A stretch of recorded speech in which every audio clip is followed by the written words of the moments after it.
Jeff mentioned the Xfinity Series. Well, they're ready to start their playoffs, but they got to set the field, and they will do this week at Kansas.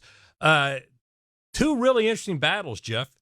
At the top, Austin Hill is leading John Hunter Nemechek by 23 points for the regular season championship, and of course, 15 bonus points comes with that, as opposed to 10 for second place. And at the bottom, Riley Herbst is 1 point ahead of Parker Kligerman for the last playoff spot. Well, again, I'm glad they're going to Kansas and not going to Bristol because it could be a little uglier, I think, at Bristol than what it will be at Kansas. I think that the interesting part of that, I think we got a head-to-head even battle between Austin Hill and John Hunter Nemechek. They both run super speedways well. And I think Kansas, I would constitute it being a really fast super speedway. And I think that this could be real interesting because I know how bad Austin Hill wants to win the regular season championship. And this signing, his re-signing and extended contract with Richard Childress Racing, I think it makes him a very dangerous character right at this moment.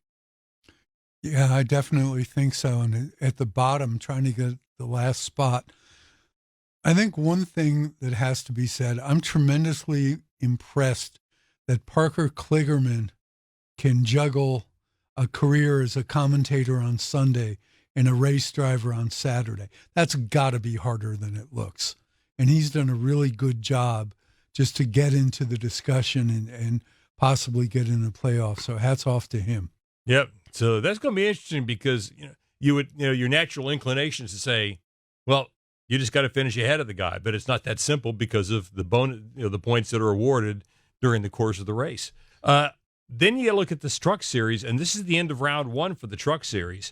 And right now, Ben Rhodes and Matt DiBenedetto are on the wrong side of the cut line.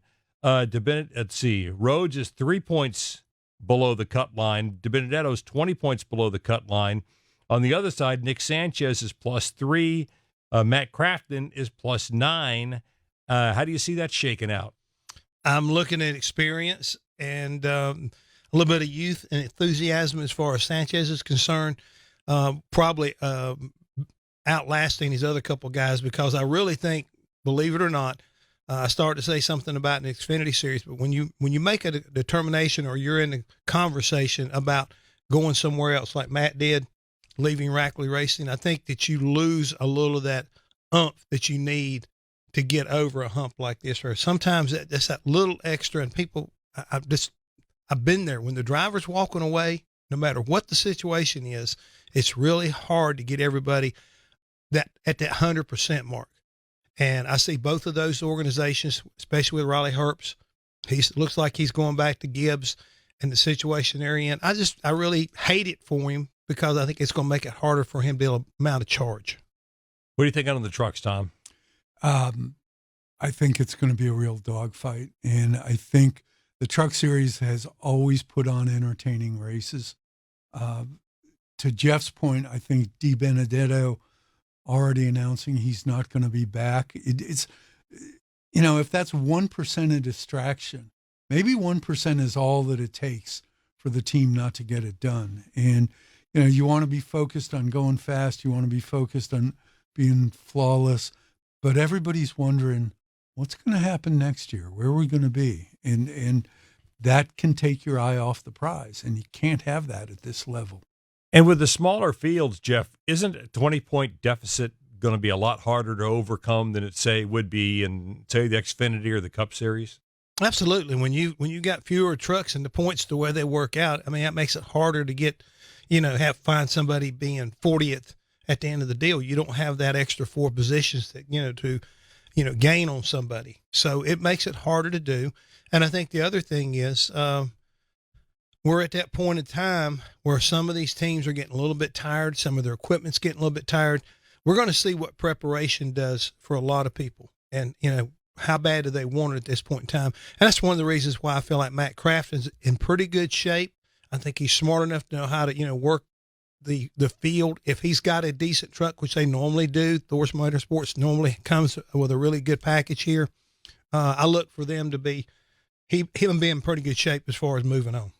All right, going to be interesting to see. Tom, go ahead. It's interesting that this weekend we got a Truck Series elimination race, a regular series finale in Xfinity, and the second round in Cup. It's just kind of weird. Yeah, you need a Scorecard to keep it all straight. Absolutely. Hi, I'm Doug Rice, lead anchor for the Performance Racing Network. Thanks so much for checking out our videos. And as always, make sure you hit the like button. You can leave words in the comment section down below. And of course, we want you to subscribe. We've got a lot of great content coming your way, including excerpts from the pit reporters, PRNs, Fast Talk, and of course, JC's Garage. Now ring that bell.